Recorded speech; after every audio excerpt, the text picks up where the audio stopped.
Hello, the internet and people watching the rerun on TBS 10 years from now.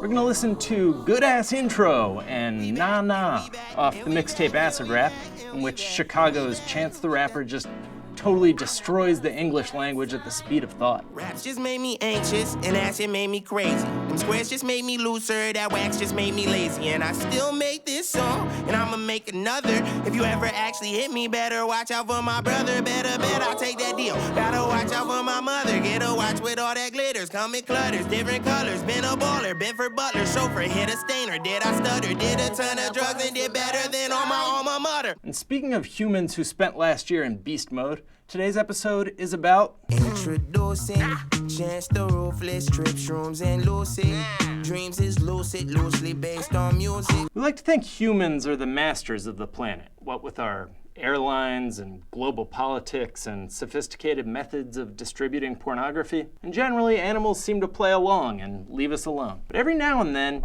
the animal kingdom reminds us they don't give a single dusty f about us. For instance, this herd of impala running from two cheetah. One of the impala gets separated from the pack and demonstrates that apparently they've known all along how to enter a car like the Dukes of Hazzard. And in a moment of terror, the petrified animal leapt for safety in the only available shelter, a Toyota SUV. Which implies that all the other impala running from the fastest animal on Earth weighed the option of diving into those cars, and all the ones that didn't get separated from the herd were all, no, f those things. Those things are the worst. Look at that asshole sitting there with this camera. Why don't we all agree to eat that guy, cheetah? No? Okay, cool. Unfortunately, we don't have footage from inside the car, and therefore never get to see the impala being like, shh, shh, shh, shh, shut the f up, shut the f up. Allowing the impala to walk free and leaving the cheetahs to go hungry.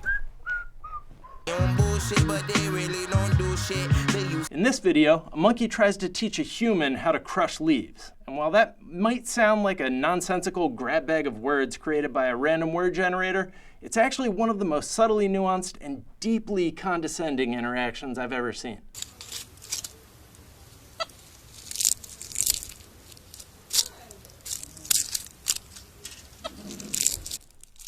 Oh, hey look, another handful of completely uncrushed leaves somehow. Sure, maybe get new leaves. Maybe it's the leaves' fault. Observe the way he glances over his shoulder as if to say, he's starting to think this guy's probably f***ing with him. You'd say this next guy gets his pocket picked, but at least pickpockets respect the people they rob enough to create a distraction first. Oh! You get the sense that sea lion barely respected him enough not to say yoink while he stole that fish. Or, since sea lions can talk in this joke, you get the sense that sea lion barely respected him enough not to say, hey, thanks for doing all the heavy lifting, dipshit. Tell your friend Santa Claus nice neckerchief. He has the fish in his mouth for that last part. I love how the victim keeps looking over the edge like, oh, if the edge of this boat wasn't holding me back. Maybe he's looking because the sea lion's just treading water in full view of the boat, eating the fish right there in front of him without ever breaking eye contact. Just. If you're wondering how he managed to catch that fish even though he's barely able to hold it up in the first place, I'd like to introduce you to the wonderful world of rich white guy fishing. No, not the art of ensnaring rich white guys with a hook. That's how you marry out of a job as a Hooters waitress. Buzzing with a hook. Like a sex hook, like a sex hooker, as they're known in the streets. Rich white guy fishing is the art of making rich white guys believe they're fishing even though you're doing all the work for them. Turning them around in a swivel chair, standing out front, holding the line, just taking all the risk. What risk, you might ask? See, it turns out marlin are total spazzes when being dragged around by a giant hook that's stabbing them in the face. Which is bad news, because they're also 300-pound muscle torpedoes with faces made of sword and hearts made of vengeance. Now, I want you to stop and appreciate how far back that thing is when it comes for them. That's like Jordan taking off from the free throw line and jumping over the basket and trying to stab someone 30 rows up in the stands. Apparently, this sort of thing isn't uncommon. Marlin are big believers in that Old Testament saying, an eye for an eye, and a face stabbing for a, yeah, motherfucker, what? My face is in your face.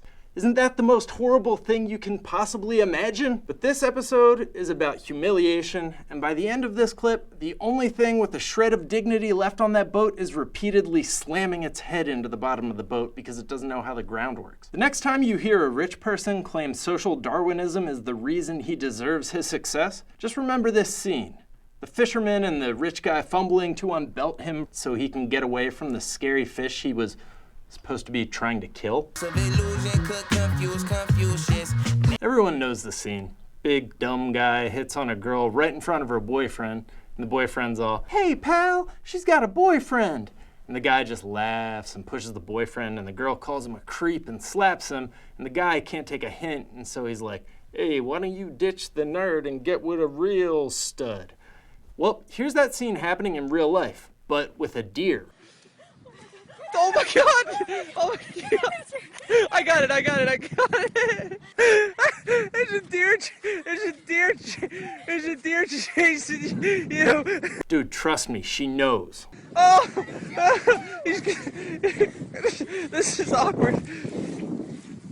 Here's a pro tip, guys. If she doesn't respond to you sniffing her hair, don't start sniffing her butt. You have to build to the butt sniff. Things take a turn for the Mark Wahlberg and Fear when they close the door and, God, Jesus Christ. For anyone who's ever hung out with drunk frat guys, there's something disturbingly familiar about the way that deer refuses to take a hint.